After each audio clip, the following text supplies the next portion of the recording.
picadinhos de práticas.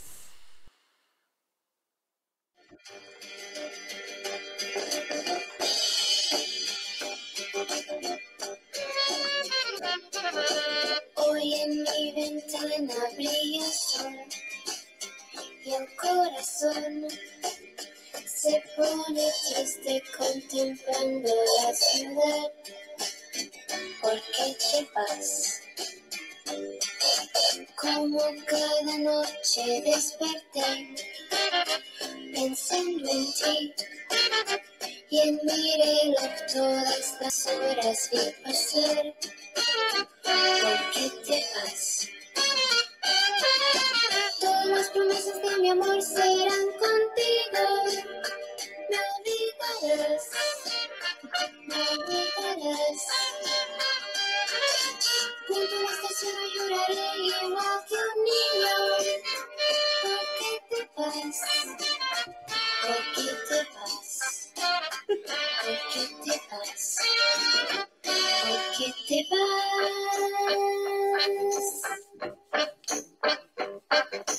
Bajo la penumbra de un farol se dormirán todas las cosas que quedaron por decir. Se dormirán junto a las manillas de un reloj. Esperarán todas las horas que quedaron por vivir. Esperarán. Todas las promesas de mi amor serán contigo. Me olvidarás, me olvidarás. Junto a la estación lloraré igual que un niño. ¿Por qué te vas? ¿Por qué te vas? ¿Por qué te vas? ¿Por qué te vas?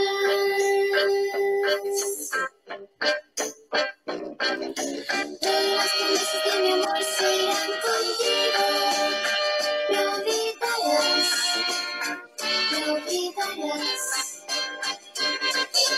Junto a la estación lloraré igual que un niño. ¿Por qué te vas? ¿Por qué te vas? Todas las promesas de mi amor serán contigo. Me olvidarás, me olvidarás. Junto a la estación lloraré igual que un niño. ¿Por qué te vas?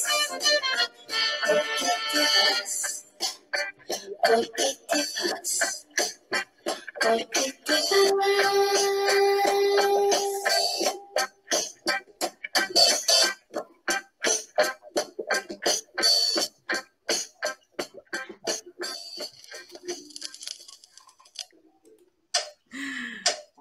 Pronto! Por isso,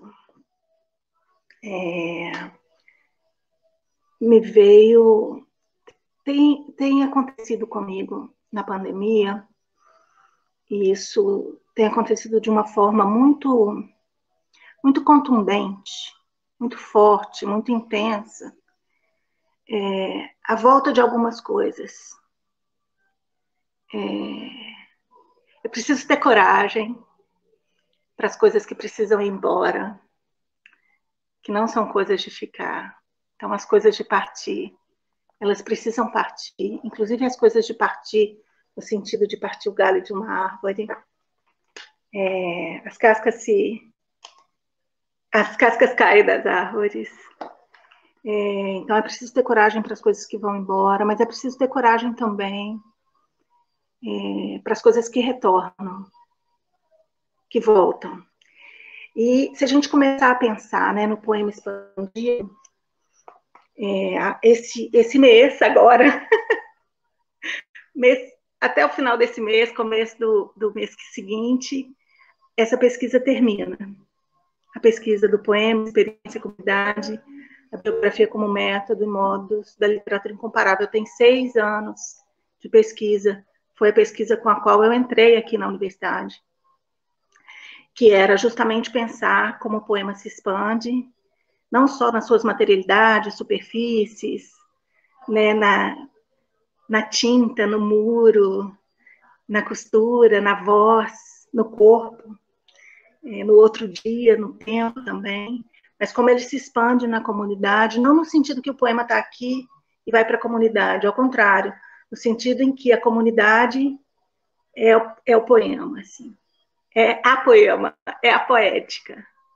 E aí, esses processos, né, da expansão do poema, curiosamente, chegaram num determinado impasse com os estudos, com as idas a Vale Verde, primeiro com as idas assim, ao redor do Buranhê, para grafar no espaço, e depois com as idas a Vale Verde. E com a pandemia, que esse lugar de fora nos foi retirado, né? Então, a expansão do poema era para ir para esse lugar de fora, vamos pensar assim, grafado no espaço.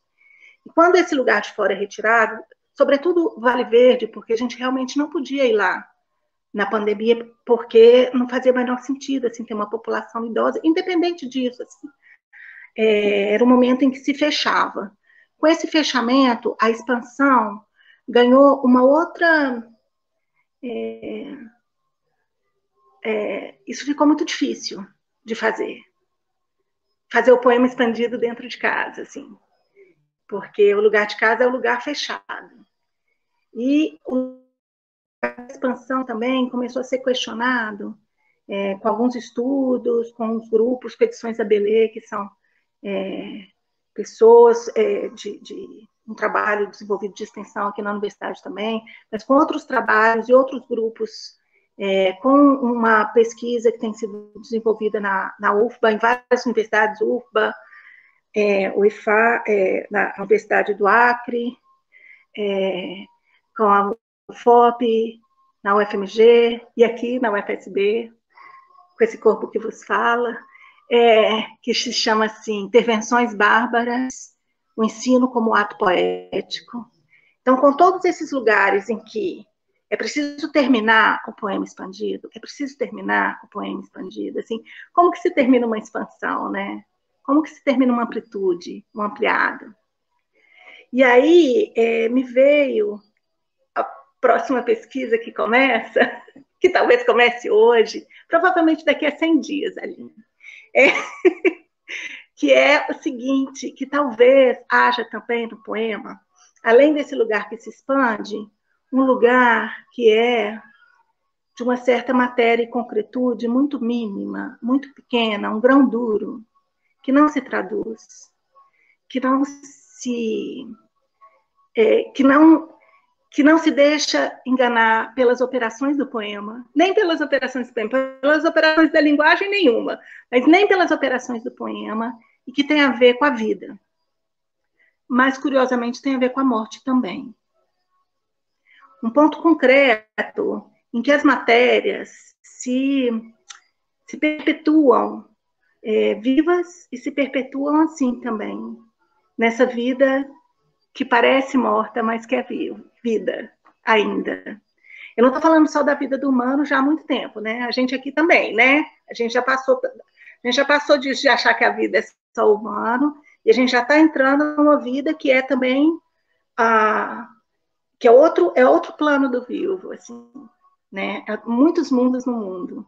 Então é a vida também das plantas, dos animais, da terra, das águas, dos pântanos. Hoje, muito especificamente, os pântanos estão aqui, Salúbana. Então, essa concretude, eu acho que talvez tenha a ver na pesquisa do poema expandido, a palavra grega para rimar com a alcachofra, sinarapine, sinariscolium, para rimar com essas palavras gregas. Eu sei que a gente herdou e que muitas delas a gente nem quer ter herdado, então a gente deserda, assim. Mas é uma palavra grega que era poiesis, que é o fazer. Então, essa poiesis, o poema como ato poético, mas como ato político, ele transpassou essa pesquisa o tempo todo.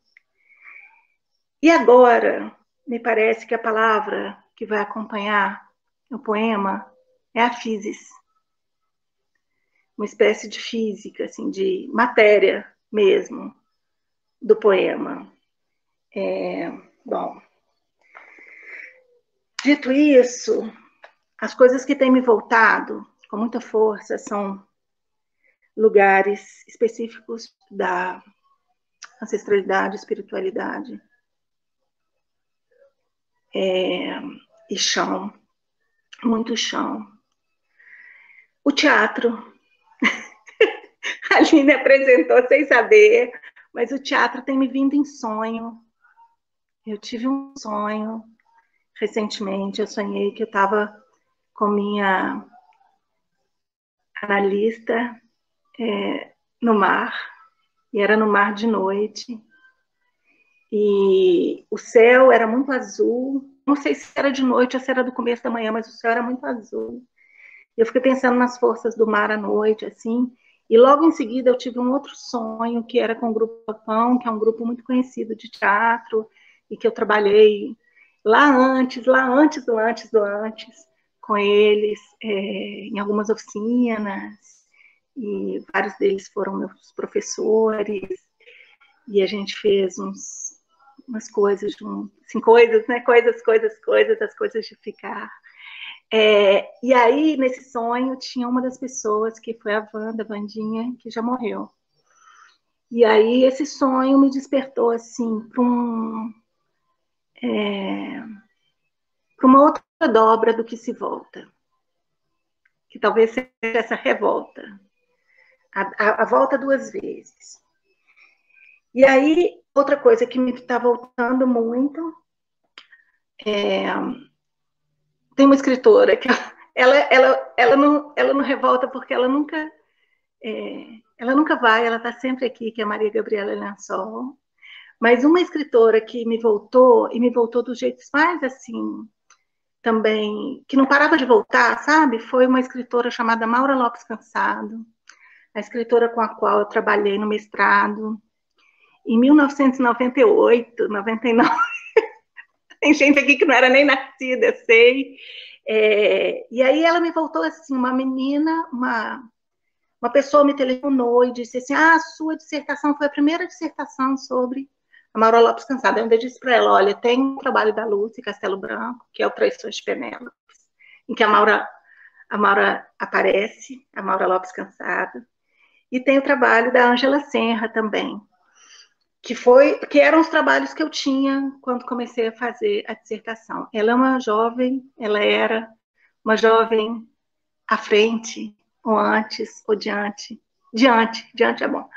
Era uma jovem diante do seu tempo. Ela foi a primeira mulher a pilotar um avião, e ela foi hospiciada durante muito tempo, morreu, foi presa depois, teve uma catarata, ficou sem enxergar, e ela escreveu 2 livros, um que se chama O Sofredor do Ver, que é um livro de contos, e o outro que se chama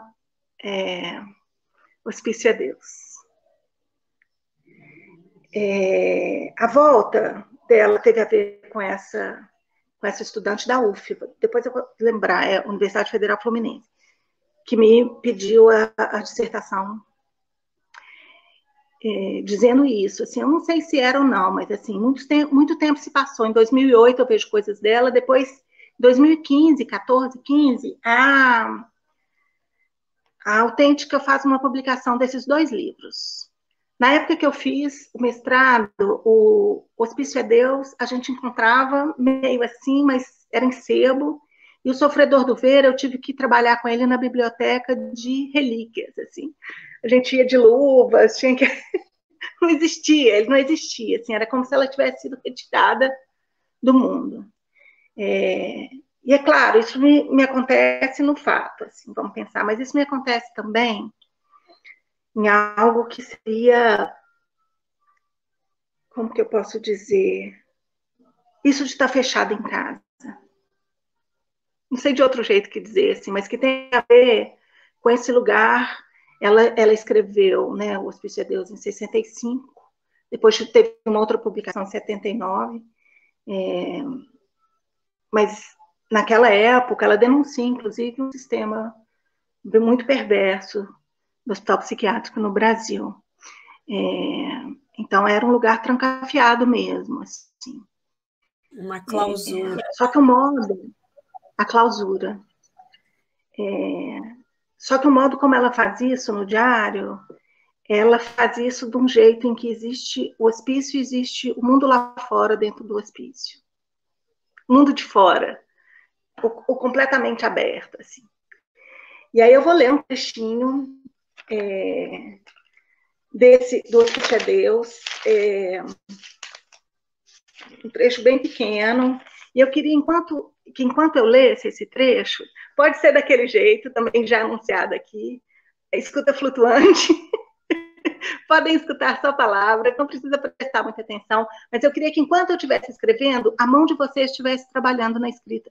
Enquanto eu estivesse lendo, a mão de vocês estivesse trabalhando na escrita.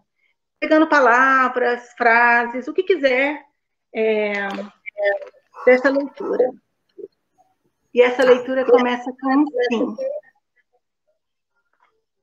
Sim, digo para mim mesma, má e sem sofrimento. O refeitório de loucas. Mas sim, por que não dizer? E meus lábios gastos se contraem no rictus, que não é de dor, mas de quase maldade. Aqui estamos, nesta sarabanda alucinada. Nós, mulheres despojadas, sem ontem nem amanhã, tão livres que nos despimos quando queremos, ou rasgamos os vestidos, o que dá ainda um certo prazer. Ou mordemos, ou cantamos, alto e reto, quando tudo parece tragado, perdido.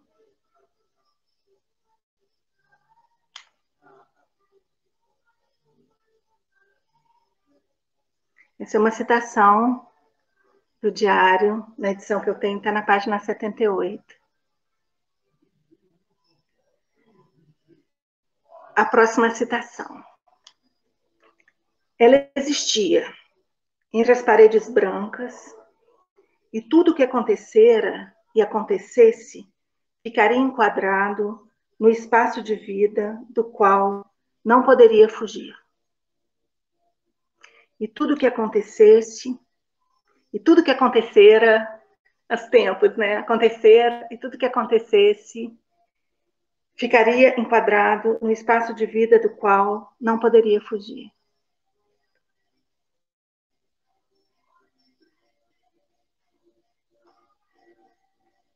E a próxima, dessa escrita amena, lasa, terna, solitária, é de um conto dela que chama O Quadrado de Joana. Ela escrevia também, os contos, eles são muitas vezes dedicados às pessoas que estavam ali com ela, as mulheres, né? Era uma enfermaria feminina. Não lhe foi dada ainda uma linguagem adequada.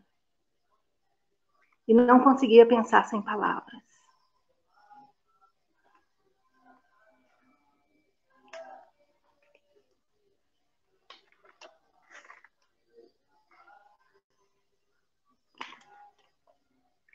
Agora eu queria que vocês pensassem uma pessoa na vida de vocês.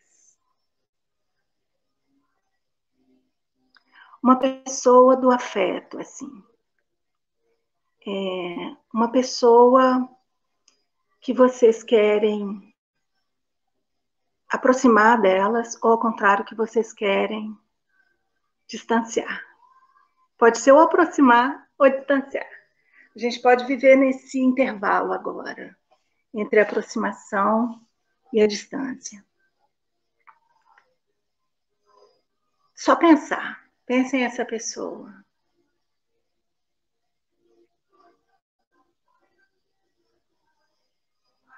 Uma pessoa do afeto. Pode ser do afeto amoroso sexual, pode ser do afeto amoroso irmandade, assim, pode ser do afeto amoroso da literatura, um afeto amoroso dos afetos amplos e concretos, o pessoal de Físis do afeto. E aí, eu vou fazer uma outra leitura, também com essa ideia de recolher palavras. Esse é um conto que se chama A Revolta. É um conto da Lúcia Castelo Branco. Ele está num livro de preces, um livro que chama Preces à Amiga Submergida, eu acho. Depois a gente confere. Mas ele se chama A Revolta, e ele tem a ver com 2 contos. Eu não sei exatamente a ordem, se foi antes ou depois, eu acho que ele é depois, mas ele poderia ter sido antes também, assim como esses projetos às vezes se misturam. De 2 contos que tem também no Árvores Altas, que vocês vão querer ir lá ver. São 2 contos chamados, um chamado Carro e o outro chamado Inseto, Água, Coração de Vidro. Esses 2 contos de algum jeito dialogam. Eu acho que é um outro jeito de pensar também o expandido do poema, que tem a ver com uma espécie de corporificação de memórias e de passagem de um corpo para outro corpo. Não exatamente da escrita para outra escrita, mas daquilo que atravessa os nossos corpos e que vai em direção chama-se A Revolta, e aí também mão livre para a escrita, só que eu queria que vocês escrevessem agora pensando as palavras que essa pessoa que vocês pensaram escolheria. Não é mais vocês. Olha que bom escrever sem ser a gente. A gente vai escrever, essa pessoa que vocês pensaram é que vai colher essas palavras para vocês. Eu vou falando, vocês vão colhendo essas palavras. Esse é um conto um pouquinho maior, nossa leitura vai por aí. A Revolta. Há as coisas de ficar. Ela me disse ao telefone, depois de me ter explicado minuciosamente quais seriam os objetos que traria em sua viagem transoceânica. E não me diz justamente que coisas são essas. Eu a interpelava, mas ela não me respondia. Estava ocupada ali em aconchegar, entre panos mornos, o seu menino, que ainda havia de nascer. É preciso que permaneças a meu lado, eu disse à velha negra, para que me ajudes como a criança que ainda vai nascer. Essas eram as frases do sonho que eu não compreenderia por muito tempo, mas sabia que se tratava de um sonho bom, pois ao fundo podia ouvir sons de cítara a embalar as vozes que ali se anunciavam. Não é um pesadelo. Eu me acalmava ao repassar as cenas da noite e os aromas dos corpos que haviam, na travessia do sono, envolvido meu próprio corpo. Preciso também de panos mornos para envolver o corpo da mãe da criança por nascer, eu pensava. E sabia, sim, que não nos conformaríamos as duas com panos quentes. E que o frio da Europa, sobretudo o frio que atingiu o coração dessa mãe, que trazia em agonia o filho em seus braços, não me permitiria escolher panos menos que mornos. Mas ela vinha, voltava, retornava, tão abruptamente quanto se fora, um dia para o lado de lá. Ao encontro de quê, afinal? Dizem que o marido a esperava. Dizem que um antigo sonho de Europa a movia. Dizem que uma profecia de um oráculo de deuses longínquos que lhe haviam traçado esse destino.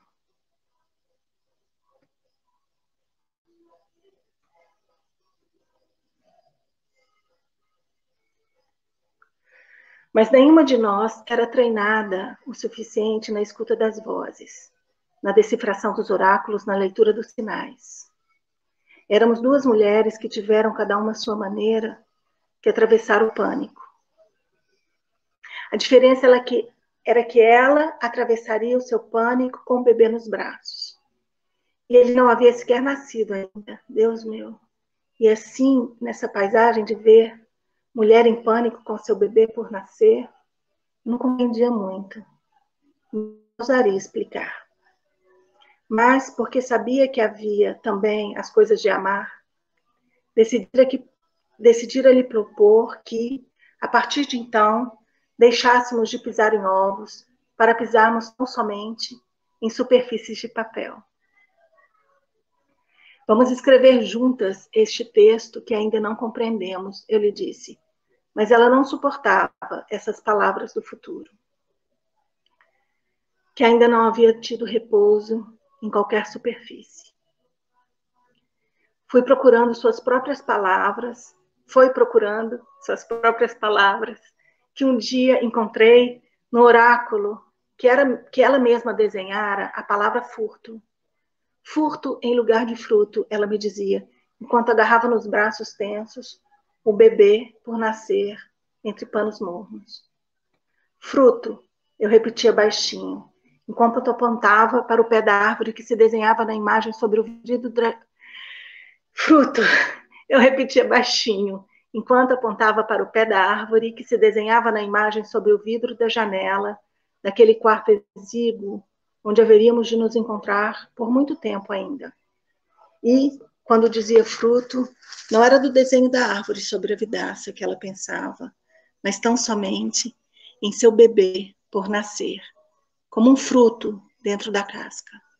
Murmurava ao lembrar-se das palavras de um velho e raro Senhor, até que tudo lhe passou a doer. As imagens, os prédios, os endereços, as paisagens melancólicas de Paris.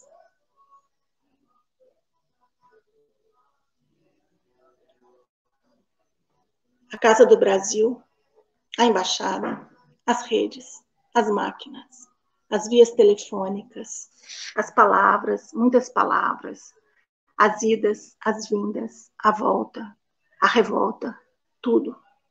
Tudo lhe doía, tudo lhe trazia de volta o velho temor de menina, quando saltava alto, na cama de molas, mas ainda não sabia cair. Foi talvez por não saber cair que ela se machucou um pouco, quando o anjo súbito, que nem era de fato seu guardião, a trouxe para dentro de casa, mas o caminho para dentro de casa era forçosamente o dos interiores. Ela sabia. Por isso foi preciso cair indo um pouco mais um pouco. Interiores. Assim se chamava o filme que não veríamos juntas. O nosso filme, aquele de que nos recordávamos com suave melancolia, teria para sempre um nome estrangeiro. Cria Cuervos. Mas os corvos, esses que mais temíamos, não nos vazariam os olhos, como na suposta vingança de algum mau presságio. Talvez apenas o amor fosse capaz de fazê-lo. Era contra o vaticínio desse amor que ela então lutava, sim, desesperadamente. Desesperadamente lutaríamos para que o amor não se confundisse com os corvos, para que o amor se transformasse, não em algum trabalho, não sem algum trabalho, em intensa paisagem. Foi com essa missão que ela abandonou os jardins de Paris para plantar outras flores, outras árvores, nos canteiros de uma praça particular, em que seu pequeno anjo da cura ensaiaria os primeiros passos. Temo que ele caia e se machuque. Temo que ele caia e se machuque. Ela me dizia, quando me equilibrava-se entre as roseiras e os espinhos Mas a criança para sempre abençoada, já teria aprendido um dia a cair, até que pudesse, hoje, sobre a ramagem agreste que crescia ao resto do chão, enfim, nascer.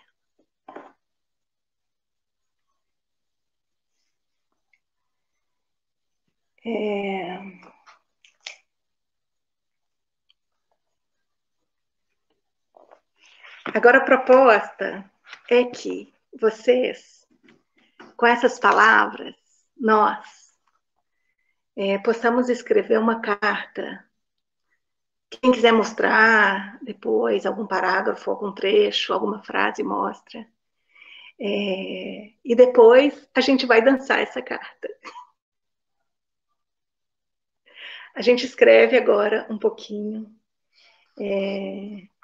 Enquanto vocês estão aí escrevendo a carta, eu vou ler outro trecho, que é da Maria Gabriela Lençol, e que tem a ver com o movimento em que a experiência do poema não é exatamente ir adiante, né? A gente tem essa coisa, não, para frente Brasil, eu vou fazer assim muitas vezes na madeira, e tem uma madeira, né?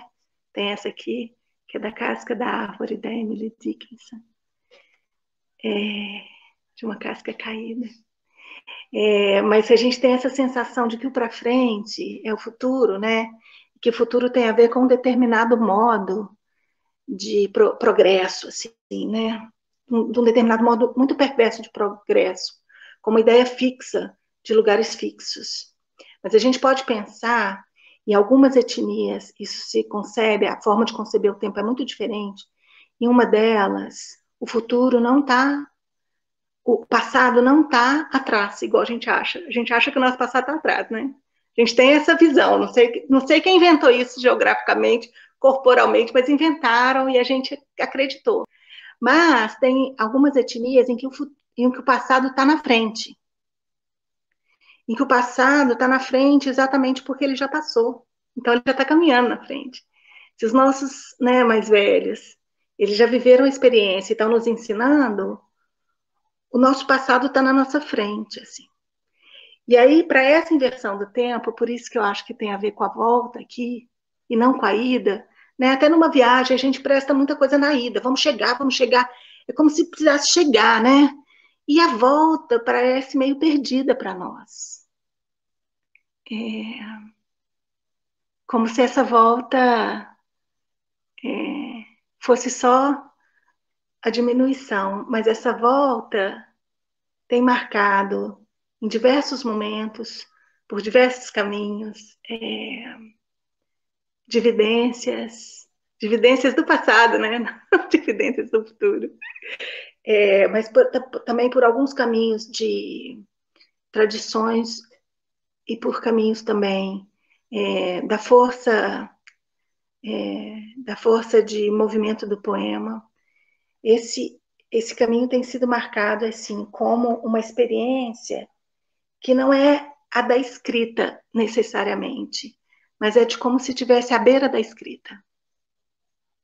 É um pouco antes de escrever, mas já escrevendo, transformando em livro. O Yahvé, ele tem uma entrevista com o Paul Auster em que ele vai dizer que o livro é como o mar, mas que a gente presta muita atenção no mar quando as ondas vêm, mas pouca quando as ondas vão. E que esse movimento das ondas levarem é também o movimento que resta daquilo que resta na areia, mas daquilo que a leva de volta, assim. Então tem a ver com esse movimento da volta também, no certo sentido. Ele vai dizer que isso é o livro para ele. Ele está falando de uma tradição judaica, mas a gente pode pensar isso, se a gente pensar nas nossas outras tradições, né? Essa força do mar da noite, né? Do mar em que a gente vê as estrelas cadentes, as estrelas caindo, do mar do... E mesmo do mar do dia também, né? A gente aqui com esse mar tão azul, ontem estava tão azul, dessa volta. E aí, eu queria ler o trecho, enquanto vocês vão continuar escrevendo, quem estiver escrevendo. Eu vou ler um trecho que é do Livro das Comunidades, da Maria Gabriela Lençol. Eu queria ter trazido um livro que se chama Onde Vais, Drama Poesia, porque ela faz essa junção da ida e da volta, eu acho que no drama poesia, na poesia como um ato poético, no drama como um ato político. Mas eu vou trazer esse ponto do Livro das Comunidades, porque eu acho que tem a ver mais com esse final, com esse lugar assim da metade para o fim, que é essa live, a primeira da segunda, a primeira chegando ao fim, a antes do fim, a antes, 6 antes do fim, que é assim. São alguns trechos, eles não são seguidos no Livro das Comunidades, mas é um livro que vale a pena que a gente passe por ele, porque ele é dividido por lugares. Eu gosto muito disso, assim, no Livro das Comunidades. Em vez de ser dividido como é dividido, né, por capítulos, os capítulos são os lugares. Então, vamos lá. Não tinha com que escrever. As palavras deslocavam-se diante da sua mão. Não passavam ao papel. Mas João da Cruz escrevia sem mãos, sem caneta, sem livro, o dedo decepado a tocar cada labareda. É preciso ter a experiência. Concentrou-se então sobre a escrita e, de repente, no alto da página e, engaravatando com os dedos, encontrou um fósforo com que acendeu a vela de um oratório, uma mesa e algumas imagens abandonadas. Lemos que é preciso restar. Não me sai da cabeça, gente, essas palavras abandonadas, essas imagens abandonadas, aquilo que resta, assim. Talvez o corte, né? A cicatriz daquilo que resta do corte. Ou essas imagens, a restante vida, como a chama Maria Gabriela Lençol. Lemos que é preciso restar, como essa figura de São João da Cruz. Restar à beira da escrita. Sempre à beira da escrita. Mas é preciso também, eu acho que é aqui que entra a revolta, a volta, a revolta, a concretude, a physis. É preciso também, aí, depois do ato da espera, que ainda nele, esse à beira da escrita, é preciso travar um caminho convertido em livro.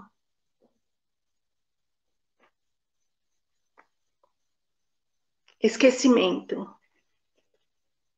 Esquecimento escrito sobre a folha em branco, onde não havia escrita.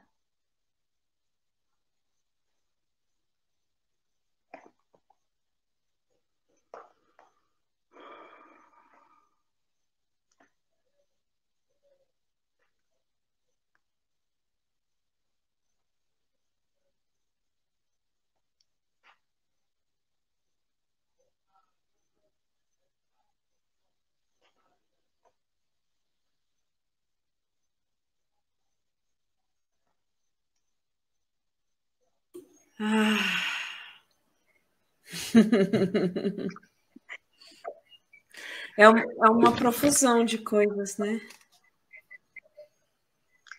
A escrita é um armazém de sinais. É uma frase também da Maria Gabriela Lençol. Ela é assim, a escrita é um armazém de sinais ou a sua cena. Eu acho que tem a ver com essa cena fulgura, assim, com essa aparição, né? Não só com aquilo que não se consegue ver, não se consegue escutar, o muito pequeno, mas também aquilo que não se consegue deixar de ver, né? E deixar de escutar. O que nos toma. Agora, a leitura, a gente não sabe quanto tempo que gasta, né? Eu tenho a impressão de que é por toda a vida. Então, assim, o tempo de leitura, ele é muito ampliado e muito... ele tem a ver com esse com esse grafar e ler os sinais, mas com grafar e ler os sinais, nesse tempo, para mim, tem sido de um modo muito, muito, muito lento. Muito lento. Muito mais lento do que era antes. Quanto mais a coisa acelerou com esse negócio da internet, que sempre atrapalha, eu já sabia, só que agora eu já estou ficando calma, porque eu já sei. Todo quadrimestre estraga. O quadrimestre passado, retrasado, estragou, eu troquei o drive lá, o negócio, o HD. Mas ele recuperou todos os arquivos, que agora tudo fica na nuvem também, né? Aí agora estragou o áudio, aí depois estragou a câmera. Aí eu falei assim, gente, então... E era no final do quadrimestre. A última aula, que era de apresentação dos trabalhos, eu estava dando ateliê de arte e comunidade, foi assim, na ausência da imagem, do som. Eu escutava, mas ninguém me escutava. Depois eu liguei o celular. Mas é isso, assim, é como se nessa iminência, né, numa beira de escrever, ou nesse lugar em que se para, eu sinto que essas máquinas, que essas imagens, que essas coisas também param para mim. Isso também é uma volta, uma revolta dos eletrônicos, né? Brinquei outro dia. Essas tecnocoisas, assim, que num certo sentido, demonstram também essa aceleração que não é possível meu corpo ter. É uma sobrecarga muito grande de trabalho. Eu estou falando aqui para nós, professoras, que já sabemos disso. Estou meio respondendo ainda, né, essa pergunta, que eu acho que é uma pergunta muito, muito importante para a gente se fazer agora, porque, por isso, assim, e cada vez, se pudesse agora, eu ia ficar sem e-mail, sem computador, sem WhatsApp, sem nada. Ia dar aula pelas consonâncias. Melhor coisa. Mas... Pode falar, Samara. Não, mas a gente pode afirmar esse sopro de vida, né? Também, também desse modo. Eu acho que aqui tem sido, eu tenho acompanhado, algumas eu não consigo acompanhar na hora, mas aí eu vejo depois. Que é isso, assim, é trazer um elemento de respira para outra lógica. Talvez a gente fique, com relação à escrita, muito também nesse lugar de que a escrita, diferente de vamos dançar, é diferente de falar vamos escrever, né? Assim, a escrita, ela nos foi dada de um modo, também eu acho muito perverso, muito da fixidez, muito do erro, né? Toda vez que a gente escreve, tem erro. E a gente escreve há muito tempo, e tem erro de digitação, e tem erro de concordância, e tem erro de... A gente aprende como se a língua fosse... Como se a fixidez da língua fosse um problema para o nosso corpo. Só que talvez a fixidez da língua seja também um chão para nós. Não no sentido de erro-acerto, mas de algumas coisas da língua que a gente jamais erra. A gente nunca fala mesa, a gente fala a mesa. O artigo, isso não é... A gente fala sim. Eu sei que essa língua é insuficiente. Eu sei que a gente teve um processo que se segue muito... de muito extermínio, assim, com relação aos nossos processos de colonização, e a língua que a gente tem é a língua do colonizador. Eu sei que não é isso, assim, eu sei que essa língua é muito superficial para aquilo que a gente... Isso também já foi dito aqui em outras lives, para aquilo que a gente conversa, mas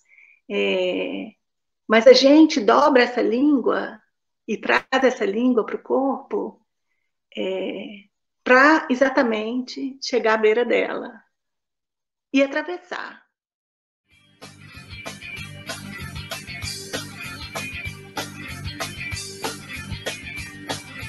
Hoy en mi ventana brilla el sol y el corazón se pone triste contemplando la ciudad. ¿Por qué te vas?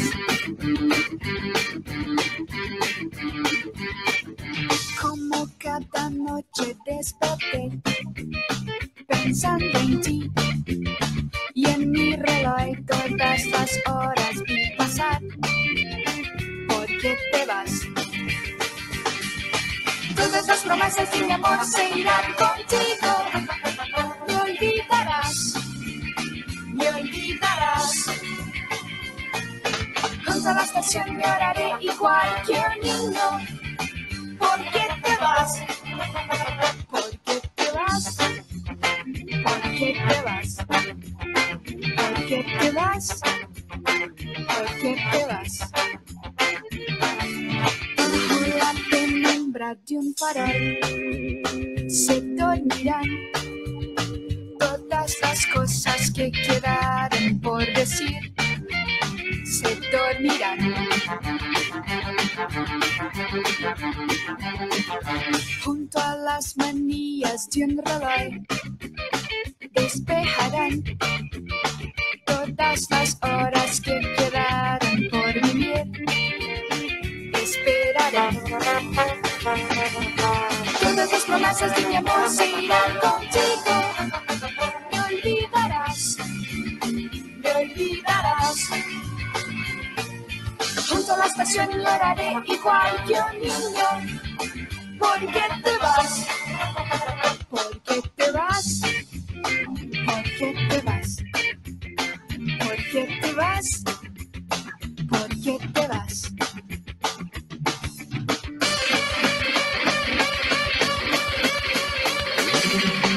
Todas las promesas de mi amor se irán contigo. Me olvidarás, me olvidarás. Junto a la estación lloraré igual que un niño. ¿Por qué te vas? ¿Por qué te vas? ¿Por qué te vas? ¿Por qué te vas? ¿Por qué te vas? ¿Por qué te vas?